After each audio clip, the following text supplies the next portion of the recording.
3 जून 1998 की सुबह एक जर्मन फैमिली कॉफी पीकर अपने ट्रेन के सफर को एंजॉय कर रही थी। ये हाई स्पीड ट्रेन म्यूनिख से हैम्बर्ग जा रही थी। सुबह 10:30 का वक्त था और अभी तक सब कुछ नॉर्मल था, लेकिन ठीक 12 मिनटों के बाद वो फैमिली तब खौफजदा हो गई जब अचानक उनके पाँव के नीचे से एक स्टील का टुकड़ा फ्लोर को फाड़कर निकलता है, वो भी सीधा उनकी सीटों के बीच में से। लेकिन ये सिर्फ एक शुरुआत थी, जर्मन हाई ट्रेन की हिस्ट्री में सबसे खतरनाक हादसे की शुरुआत। मैं Ubaid the king of stories में एक बार फिर से खुशामदीद। नाजरीन, 1950 के आखिर में जापान ने दुनिया को तब हैरान कर दिया जब उनकी शिनकानसेन यानी कि बुलेट ट्रेन दुनिया की पहली हाई स्पीड ट्रेन बनी। इस ट्रेन ने पूरे मुल्क के शहरों को आपस में जैसे कनेक्ट कर दिया और सफर इतना तेज बना दिया कि घंटों का सफर मिनटों तक आ पहुंचा। जापान की देखा देखी फ्रांस और इटली ने भी अपना हाई स्पीड ट्रेन इंफ्रास्ट्रक्चर बनाया। फिर जर्मनी भी पीछे नहीं रहा। जर्मनी ने खुद का अपना हाई स्पीड ट्रेन प्रोजेक्ट शुरू किया जिसका नाम रखा गया ICE यानी इंटरसिटी एक्सप्रेस। 1980 में जब ये ट्रेन मंजरेआम पर आई, दुनिया को लगा ट्रेन का बस यही फीचर है। इनमें हर उन चीज़ों का ख्याल रखा गया जो इंसान तसव्वुर कर सकता था। एरोडायनेमिक डिज़ाइन और कंप्यूटरों का इस्तेमाल और आरामदेह सफ़र, सब कुछ परफेक्ट लग रहा था। लेकिन हर परफेक्ट सिस्टम के अंदर एक छुपी हुई कमजोरी जरूर होती है, और आइस ट्रेन की कमजोरी थी उनके व्हील्स। आइस जनरेशन 1 के व्हील शुरुआत में मोनोब्लॉक डिजाइन में बने थे, यानी पूरा व्हील एक बुलेट वन पीस स्टील में बना था जो कि मजबूत, सस्ता और रिलायबल होता था। पर इस मोनोब्लॉक व्हील में एक मसला नोटिस किया गया। कुछ सालों बाद पैसेंजर शिकायत करने लगे कि जब ट्रेन हाई स्पीड पर चलती है उसमें एक अजीब सी वाइब्रेशन होती है। बूफे कार जहां फूड सर्व किया जाता है, वहां पड़े चमचे ग्लासेस आवाज करने लगते हैं। ये आवाजें सफर को काफी अनप्लेजेंट बना रही थी। और फिर आखिरकार जब इंजीनियर्स ने चेक किया तो मसला व्हील्स के अंदर था।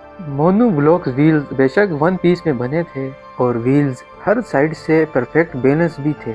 अगर किसी एक साइड पर 5 ग्राम का वजन भी बढ़ेगा तो हाई RPM पर एक्स्ट्रा वेट का डिफरेंस व्हील्स में वाइब्रेशन पैदा करेगा। और असल में कुछ हो भी ऐसा ही रहा था। हाई स्पीड पर चलने की वजह से फ्रिक्शन ने मोनोग्राम व्हील की कुछ साइड्स को इक्वली घिसा दिया था, जिससे व्हील का बैलेंस बिगड़ गया। स्लो स्पीड पर महसूस तो नहीं होता था, लेकिन जब ये अनबैलेंस व्हील 250 किलोमीटर पर आवर्स पर घूमता तो पूरी ट्रेन में एक वाइब्रेशन होने लगती। ये किसी भी व्हील की एक कॉमन प्रॉब्लम होती है। गाड़ी के किसी व्हील में अगर एक साइड पर 2 पंचर एक साथ लगाए जाएं तो उस तरफ कुछ ग्राम ही सही मगर वजन बढ़ जाता है, जो तेज स्पीड में वाइब्रेशन पैदा कर सकता है।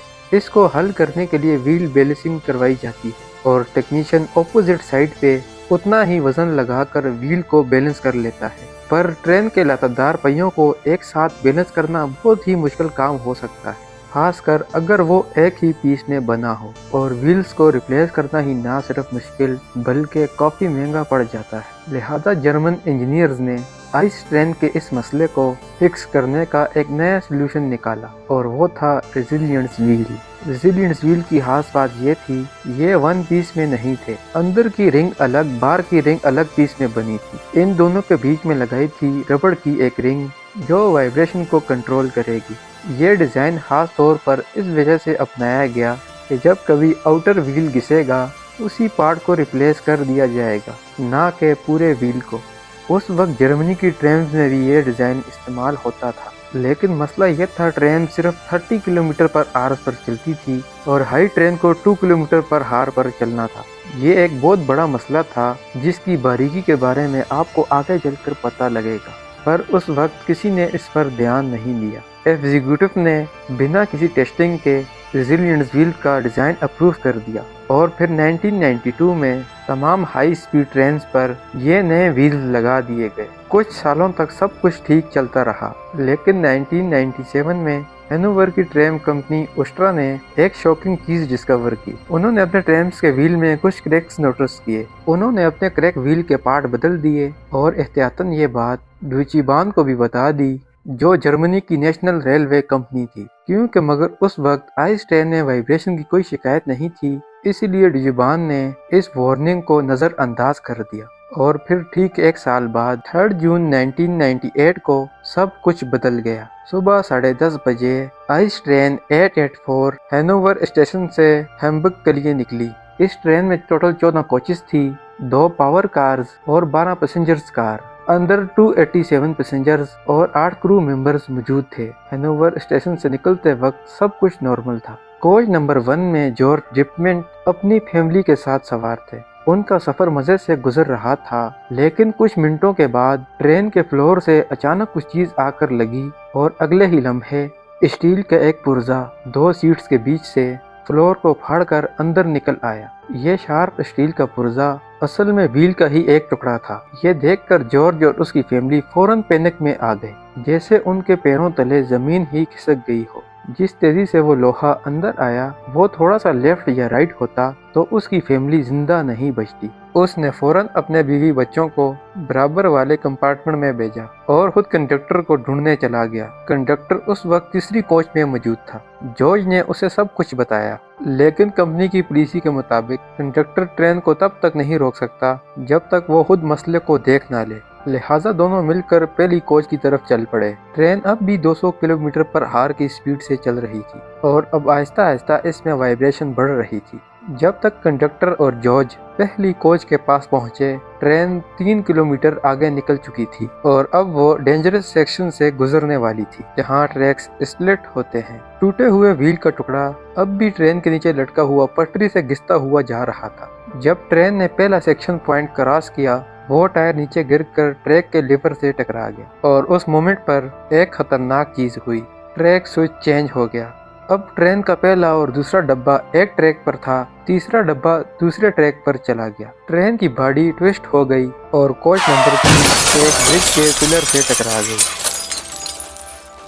اس خوفناک تصادم نے برج کا آدھا حصہ توڑ دیا۔ کوچ نمبر 4 نے کولیپس ہوتے ہوئے برج کو تو اوائڈ کر لیا، لیکن انویکٹم سے ٹکرا گئی اور 3 ریلوے ورکرز اسی وقت کچلے گئے۔ کوچ نمبر 5 اور 6 گرتے ہوئے برج کے 300 ٹن کمپاؤنڈ کے نیچے دب گئی۔ ان دونوں ڈبوں کی ہائٹ بعد میں صرف 6 انچ بچ گئی۔ جی ہاں، صرف 6 انچ۔ پیچھے سے آنے والی باقی کوچز 7، 8 اور 9 اور 10 فل اسپیڈ میں ایک دوسرے سے ٹکراتی گئیں اور کسی کاغذ کی طرح فولڈ ہوتی گئی۔ صرف 2 پہلی کوچز جہاں جارج اور اس کی فیملی تھی وہ بچ گئے اور فرنٹ والا حصہ 3 کلومیٹر جا کے آگے رک گیا۔ جس وقت کوچ نمبر 3 برج سے ٹکرائی تھی، اس وقت انجینئر اور ڈرائیور کو ایک جھٹکا ضرور لگا تھا، لیکن وہ اس بات سے بالکل انجان تھے ان کے پیچھے کیا قیامت گزر رہی ہے۔ جہاں یہ قیامت خیز حادثہ پیش آیا، وہاں ایسیڈ نامی ایک چھوٹا سا ٹاؤن تھا۔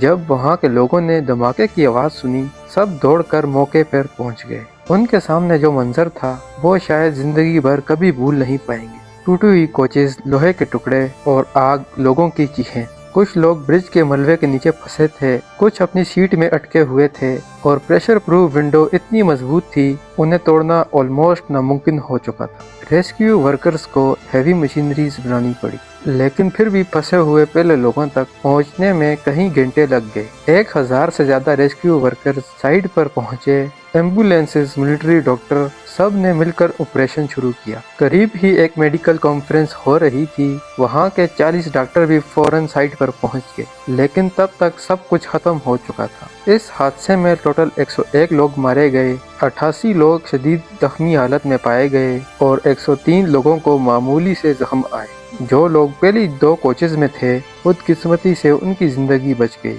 جرمن ہائی سپیڈ ٹرینز، جن کو کبھی دنیا کی سب سے سیف ٹرین مانا جاتا تھا، اس ایکسیڈنٹ نے لوگوں کا بھروسہ خاک میں ملا دیا۔ اس ایکسیڈنٹ نے صرف جرمنی ہی نہیں بلکہ ہائی سپیڈ ٹرین استعمال کرنے والے فرانس، اٹلی اور جاپان تک کے لوگوں کو شوک کر دیا تھا۔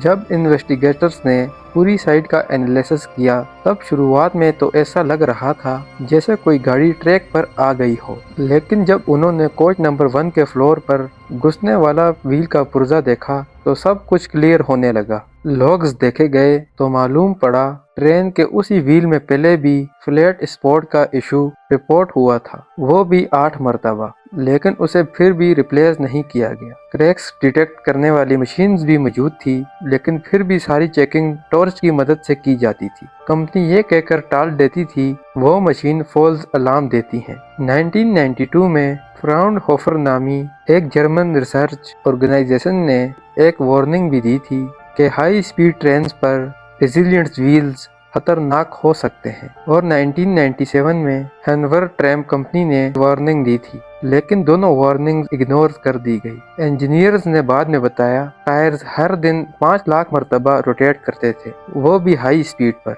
हर रोटेशन में स्टील टायर हल्का सा कंप्रेस होता और वापस स्पेंट होता। इससे फटीग्स क्रैक्स बन गए जो दिन ब दिन बढ़ते चले गए, और बीच में रबड़ लगाने की वजह से वाइब्रेशन एब्जॉर्ब हो गई। किसी को पता ही नहीं चला व्हील्स असल में क्रैक हो रहे हैं। और फिर फाइनली 3 जून 1998 को सिर्फ एक व्हील टूटने की वजह से इतना बड़ा हादसा हो गया। इस एक्सीडेंट को दुनिया का सबसे हाई स्पीड ट्रेन एक्सीडेंट माना जाता है। इस हादसे के बाद सभी हाई स्पीड ट्रेन्स के व्हील्स मोनो ब्लॉक्स डिजाइन में रिप्लेस किए गए और जंक्शन पॉइंट्स के पास तमाम ब्रिजेस को रीलोकेट किया गया ताकि दोबारा ऐसा हादसा ना हो सके। जर्मनी ने इस हादसे के बाद पूरे रेलवे सिस्टम को दोबारा एवोल्यूट किया। प्रेशर प्रूफ विंडो रिप्लेस की गई ताकि फ्यूचर में अगर रेस्क्यू की जरूरत पड़ सके तो अंदर फंसे लोगों को विंडो तोड़कर निकाला जा सके। आज भी जर्मनी के रेलवे ट्रेनिंग सेंटर में इस एक्सीडेंट को मिसाल के तौर पर पढ़ाया जाता है।